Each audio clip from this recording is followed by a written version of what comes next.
Hi, this is Rob Bowron with Sharp College Football. Today, we're going to talk about the LSU Tigers, a team that just went on an unbelievable run in 2019. Audio is good so far. So, in covering LSU, I feel like it almost feels, and this is odd because I know a lot of folks like me that run advanced stats, and also just, folks that break down tape. Just realized this is slightly off of where we normally have this. There we go. And also folks like me that break down tape and other folks that break down tape, are still in awe of the season offensively that LSU put together last year. And that doesn't take away, I don't want to take away from, the defensive performance that they had. They had a very good defense last season, but LSU, who we projected number 9 this season, was a clear number 1 last season, and their offense in particular was the highest that we have graded in beta rank, and that includes 9 years worth of data now. So just an unbelievable offensive performance for the Tigers. So they're the head coach, you may have heard of him, Ed Orgeron. And with some recent bad news out there as well. But for the most part, Orgeron is a real feel-good story, college football lifer, a guy that, had an opportunity to be a head coach at Ole Miss. It didn't really work out for a number of reasons. And Orgeron is very upfront about those and what he has learned. Had a shot to be, the interim at USC, did not get the full-time offer from the Trojans. And a lot of people really were rooting for him with that. Gets an opportunity to go to LSU, again, becomes the interim head coach, shows up, with a binder, with a plan to his interview, with LSU administration, and really blows them away. And, one of the things I think you can talk about with Orgeron is that he has absolutely shown a willingness to continue to tinker and learn and try to improve, over his career. And those kinds of guys, the people that are sort of constantly, trying, changing, learning, are the folks that you often find getting ahead in the world. So Orgeron, last year they did, maybe need to make some changes on the offensive side. They brought in Joe Brady, put a lot of trust and faith in him and what he was, potentially going to deliver. And it really worked. They delivered just and we'll get into the numbers, just an awe-inspiring offense last season. And not something that I think is, fully easily replicable. As much as everybody's watching, if you can get your hands on, everybody's watching LSU all 22. It's not as easy as just saying we're going to run some LSU concepts, from what they did last season.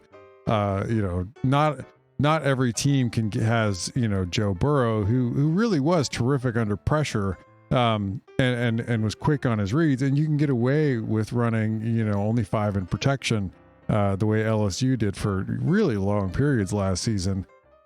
Not everybody's going to be able to get away with that. So, this season, LSU, it's going to be different, right? We talk, on the title, the other side of the mountain. LSU really, knocked it out of the park last season, just coming into this year, though, it's going to be a different team. There are some familiar faces there, but, but that said, we're not projecting LSU to be bad by any stretch of the imagination.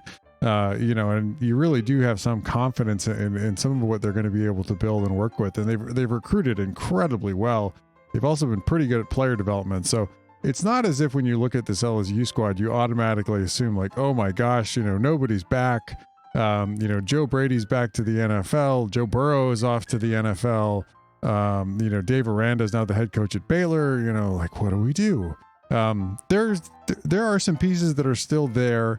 And Brady left behind, a lot of experience with what, he was running. So I'm really interested to see where the Tigers are, coming into this year. But, for, in particular for LSU, it is really interesting too, I think, to see, because a lot of times, and I will fully say this. I will say, be careful, right, on who the player, if you have an interim coach, who the players are pulling for, to be the head, to get the head coaching job. Dabo, Orgeron, they've really done a tremendous job. Two guys that were in those shoes, and I often, caution people about making those, thinking about those kinds of hiring decisions, because those guys, those players aren't always the best place to be able to evaluate, but you do have to flip it around and say you have two, shining examples really with recent national titles who have really made it work, as those kinds of hires. So I am, the other part I think too with both Dabo and Orgeron is they were guys that, Dabo may have eventually got a shot to be an offensive coordinator, but Orgeron was likely not going to get a shot to be a DC. My hope is, and there are a lot of these guys around college football, offensive line coaches, defensive line coaches in particular, who are often not given shots at coordinator positions. And those coordinator positions are often, the pathway into becoming a head coach. More guys like Orgeron really should get an opportunity to be a head coach, because being a coordinator is actually a skill, and it's not necessarily the same skill as running a football program. So, and also, Orgeron's interesting because he's a guy that was a little bit of a retread, right? Like, he didn't work out at Ole Miss, and college football is full of guys that were retreads that didn't work out. He's absolutely, you can't, he was even pretty successful with the Trojans and turning them around in that season. That it's worked there as well. So let's get into some more of the numbers, because I do want to hit on, what really worked for them last season, what they have coming back that they could potentially work with. And where they really sit. So they were number one overall last season in beta rank. That beta rank is a little different than some of the other models. Beta rank handles recency differently. It is there's an exponential decay built into the model. So at the end of the season, it is going to be weighted more towards who's playing best at the very end. It predicts better, in games with that. So beta rank had LSU is a bigger favorite than Vegas over Clemson. And at the end of the season, it was LSU who was the number one team and not the Buckeyes. And certainly not Clemson. Ohio State finished number 2 in beta rank, I believe, as I recollect. But, this season they came in, they were at number 7 in 2018. And they were a good team. Number 7 overall in beta rank, you're not talking about a bad football team. You're talking about a very good football team. But they did need to make some changes, and we'll talk a little bit about some of those. They were number 2 in special teams last season. So not just were they great on defense, great on offense, they were also great on their special teams unit. If you're really going to get up there and try to compete with Alabama, the way the Buckeyes were playing last season with Clemson, you got to be hitting on all cylinders. You got to have a special teams unit that's not putting you in holes. And this LSU special teams was excellent last season. They are coming into this year 126 in returning production. So this is where, along with some of the staff changes, this is the part where you kind of go, all those guys that got drafted off this LSU squad, there's a lot less coming back. Now there are some players that you really like having back. Stingley in particular, I think, stands out as, really the best in his position in college football. And, having a lockdown cover corner never hurts. LSU's also, they're at number 3 in recruiting overall in their 2-year rolling average. They've recruited incredibly well. If they can continue to develop players and put together the kind of coaching that they did and have shown under Orgeron, I do think that they're absolutely going to, regularly finish out in the top 5 as long as they can continue to recruit where they're at. LSU, they may, it may be harder for them. They may take a little bit to build up to maybe where they can get into Saban land, where it truly is, next guy up, roll out and replace, we're going to be a top 3 team again. They're, for LSU, it may be a little bit to get there. This season they lose so much, and Orgeron does have to show that he can handle the replacing staff in the way that really Saban has. That's one of the, things that Saban does incredibly well is to be able to replace the guys that go off to be head coaches. Like that's a very, very hard thing to do. And Saban's one of the best in the business. I mean, it doesn't hurt that he has a small army of staffers at Alabama who are, not on the field staff, who used to be head coaches and eventually get to, work their way into being on the field staff again, with Bama, and then often go off and be head coaches again. So that number 3 recruiting number, I think, really bodes well for where Orgeron really has the program pointed. I mean, Louisiana itself is very fertile recruiting ground. They're able to go and recruit Texas pretty well. LSU is pretty well set up, I think, to compete, going forward. So let's dive in and look at some of the, the offensive and defensive numbers for this team. All right. Still good on the audio. So that's a whole lot of number ones. I mean, this is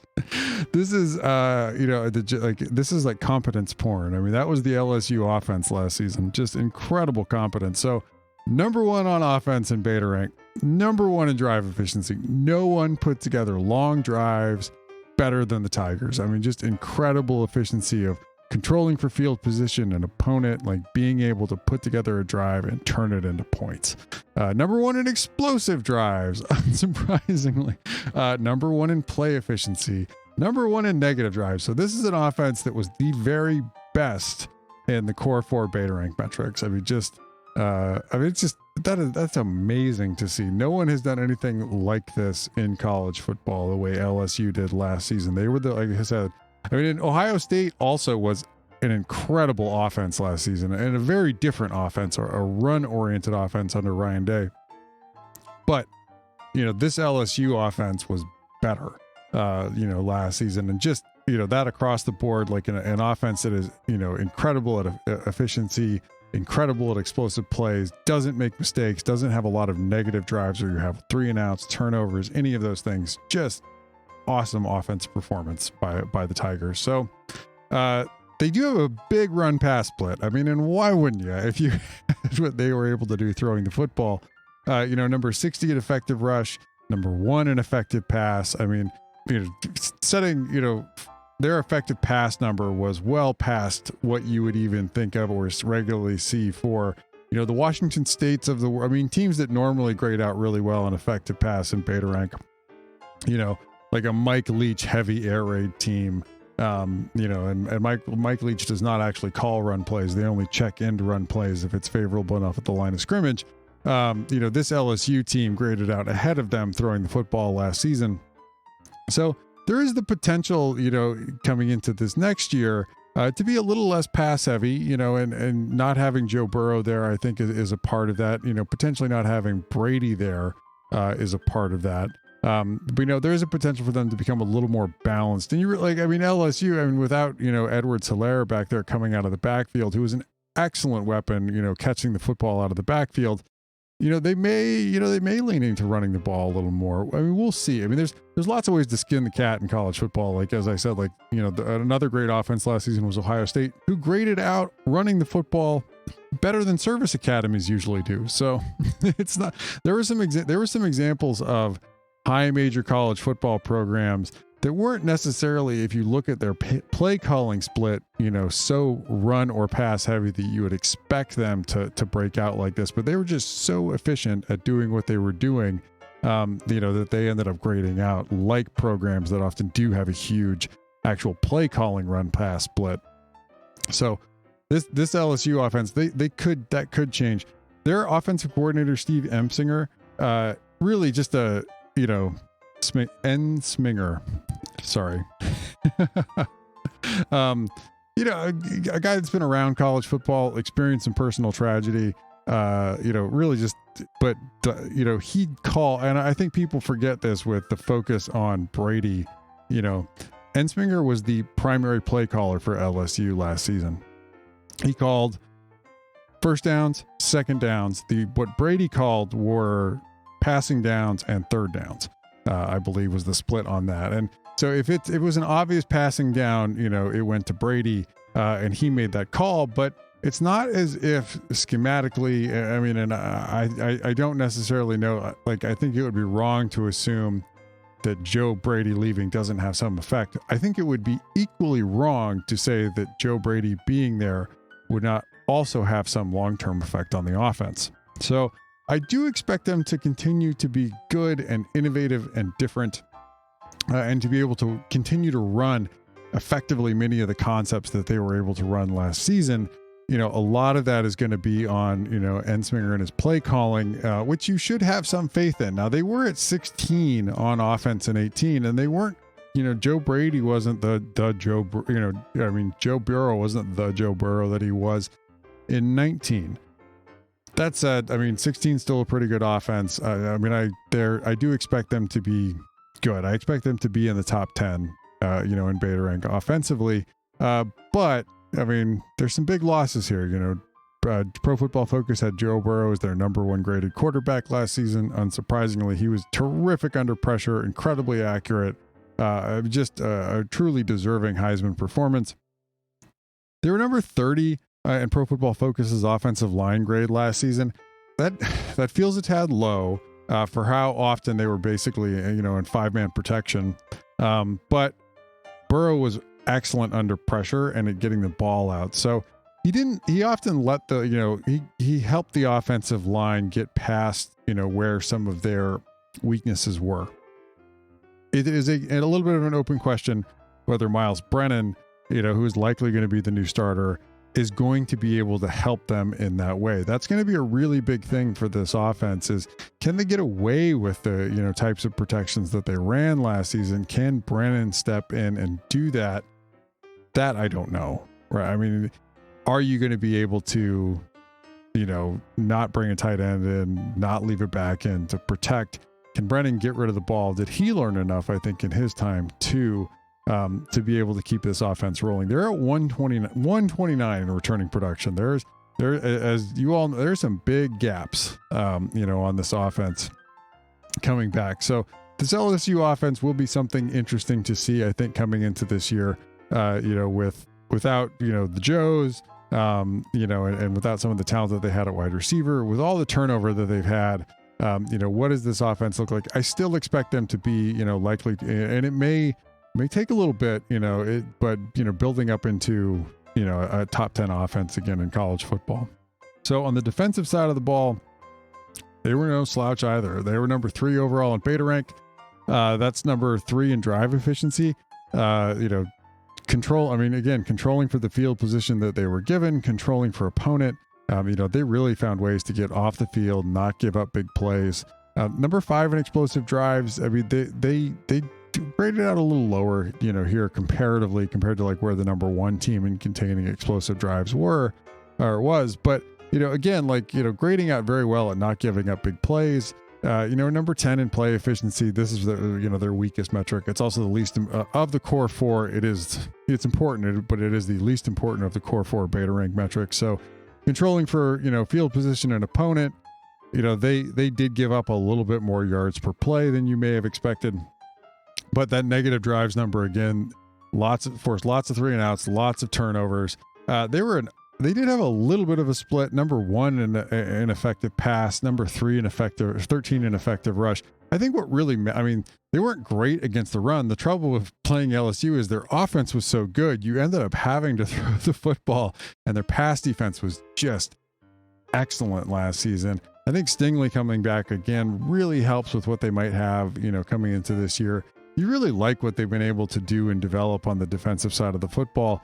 On this side of the ball, there is some turnover here again too. Dave Aranda, he was actually, nearly signed on the dotted line to become the defensive coordinator at USC, which would have been an incredible coup for the Trojans, given that they had would have landed, Sean Snyder, Bill Snyder's kid, to coach special teams, having Graham Harrell on staff, and then bringing in, ace recruiter Dante Williams. That would have been a heck of an offseason for Clay Helton. Instead, Aranda gets picked up at the last minute by Baylor to be the head coach after Matt Rule goes to the NFL. Now, you do have, you are replacing one of the best defensive coordinators in college football. And we get a blast. I mean, we get a real blast from the past. I mean, this was a surprising name. I mean, in comes Bo Pelini. I mean, and I mean, apparently from his time as the head coach at Youngstown State, still mad. I mean, still just losing his mind on the sidelines. Bo Pelini. Pelini, you know, going back to his time back at LSU as the defensive coordinator, as well as, I mean, they had some really good defenses at Nebraska, you know, under Pelini.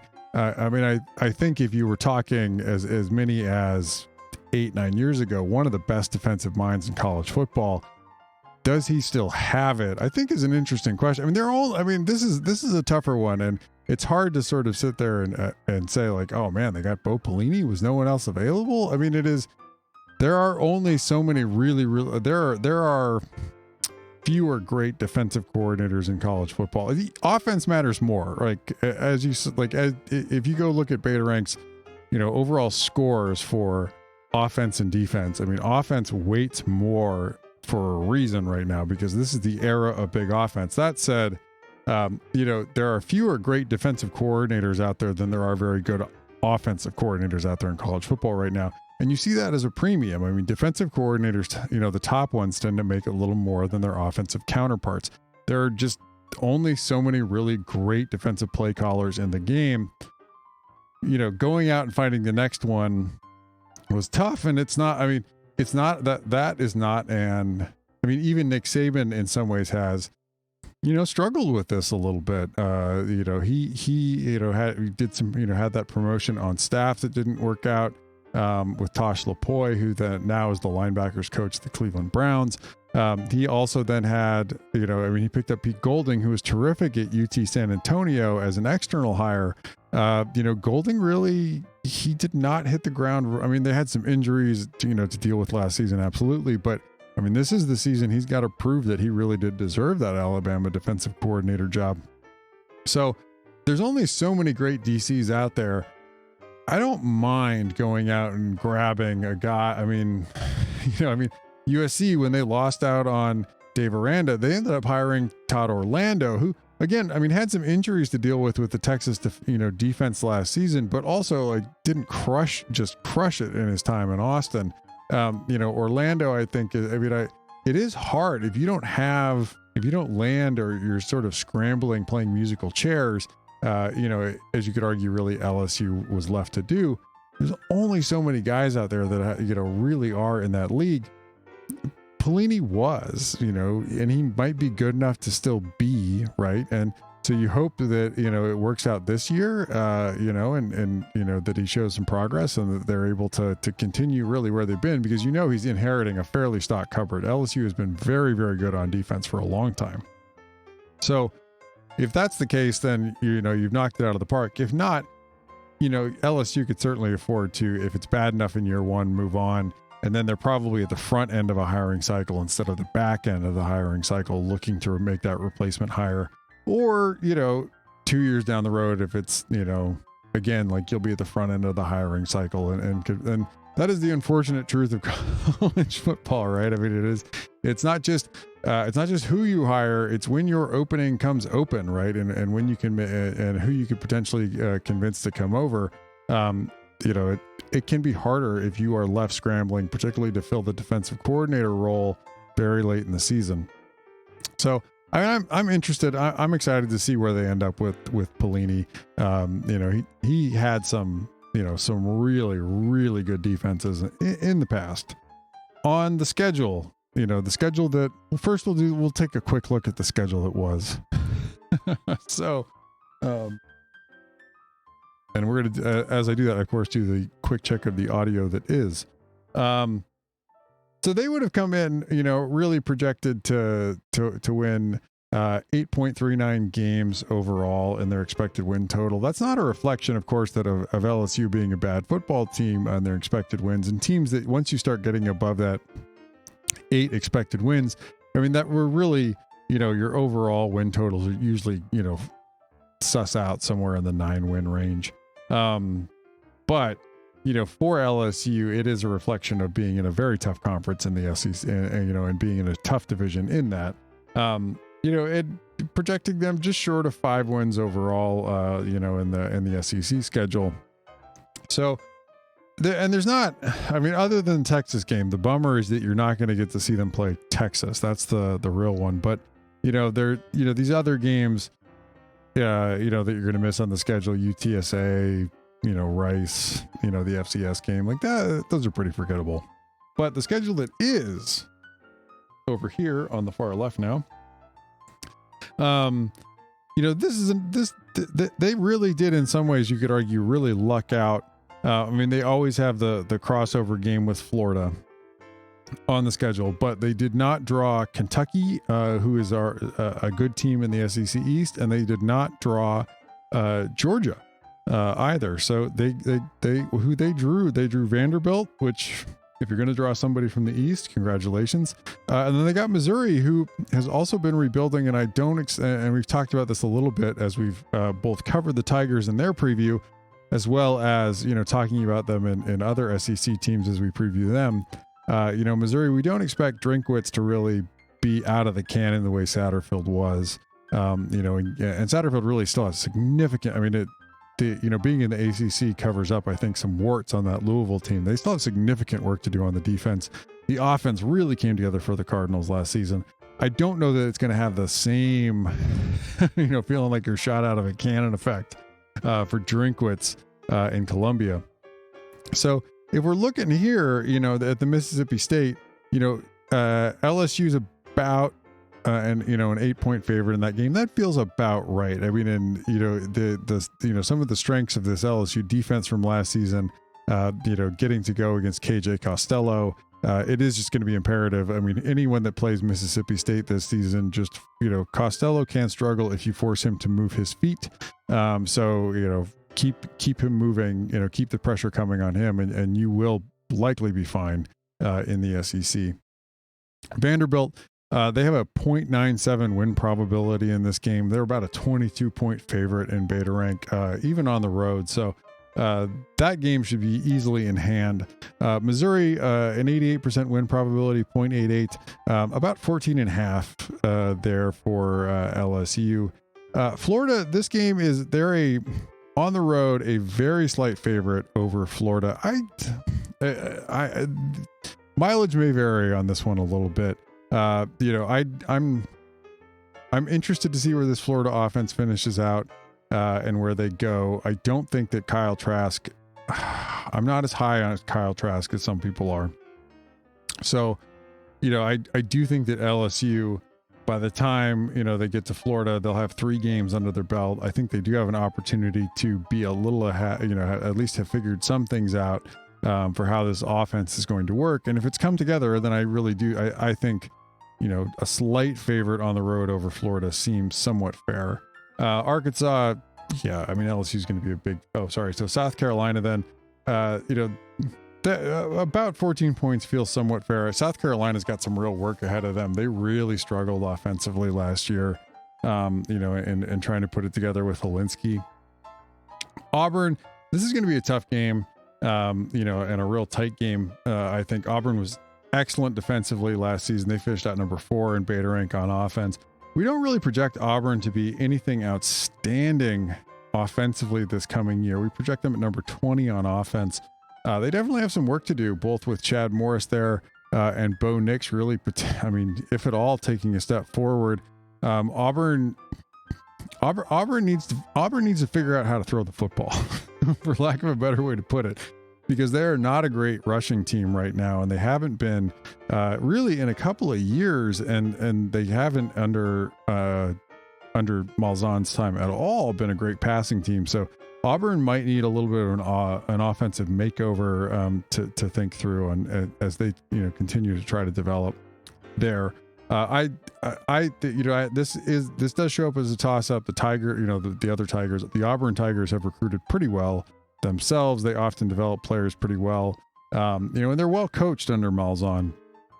So that may come down to how the offense is really developing under new OC at Auburn, Chad Morris, versus how the defense is coming together under the new defensive coordinator Bo Pelini there. I feel like it feels about fair. I mean, both teams have some things that we're somewhat confident about, and have some uncertainty coming into the year. The Alabama game, this one's going to be tough. Alabama projects as our number one team in college, in college football next season. I'm like this 16, 17 points right there is really dependent on Alabama again hitting on all cylinders offensively. It is gonna be how do they do with Tua, replace. Sarkisian has done a phenomenal job as a play caller there. And really too, I mean, if you look at this Alabama coaching staff, this is the first time in a little while Saban really hasn't had tremendous turnover on his coaching staff. Being able to come into the season, with stability on that side of the ball, I think bodes well for them. I do, and the injuries, bringing guys back on defense. I mean, I think Alabama could be loaded. I mean, the one question you really have about them is at quarterback. Tua was just a phenomenal player in his own right. If he hadn't been injured, we might have been talking about that, that Alabama offense, also being up there with that LSU offense at the end of the season. So, I think, about 2 touchdowns might be about right for, where this LSU team might be. That's not a reflection saying that LSU is a bad team, but we are projecting Alabama to continue to be one of the very best teams in college football coming into this year. LSU, we do expect to take a little bit of a step back. Arkansas, Alabama, or LSU should roll in that game. A&M, this one's going to be interesting. A&M, we project to be pretty good coming into this year. Number 7. On the road, LSU projects as just a slight underdog against A&M. Now, we're not projecting A&M to be amazing. They're not going to be up at Alabama level unless they really have a breakout, but they do return a lot of production. Fisher's been building, that program pretty well. We liked where they were last year, not in the wins and losses, but in the advanced stats. They were a pretty solid team. So that feels about right for a tough game on the road. And then against Ole Miss, LSU we like as a little more than a touchdown favorite. And I think that seems pretty fair for where Ole Miss might, it's going to take Kiffin, maybe a year or two to really get Ole Miss, to a point where they're more competitive in the SEC. So overall with that, we put them on the new schedule at 6.24 wins against the 10-game SEC schedule. So that's not bad. I mean, I realize that may not be, if you're an LSU fan, what you want. But, really, like, you're pushing to 7 wins there, when you have, a couple of toss-up games and then one game where you're a really big underdog on the schedule. When you have that, you're not going to win all of those. I mean, unless you get lucky and, catch some turnover luck or, those kind of things. Like this LSU team with what they're losing, you could expect to drop a game or two, I think, this season. And I don't think if you're an LSU fan, you should be too disappointed with that, given all that they've lost. So let's jump over and finish this out, because we've done, and let me check the audio one more time.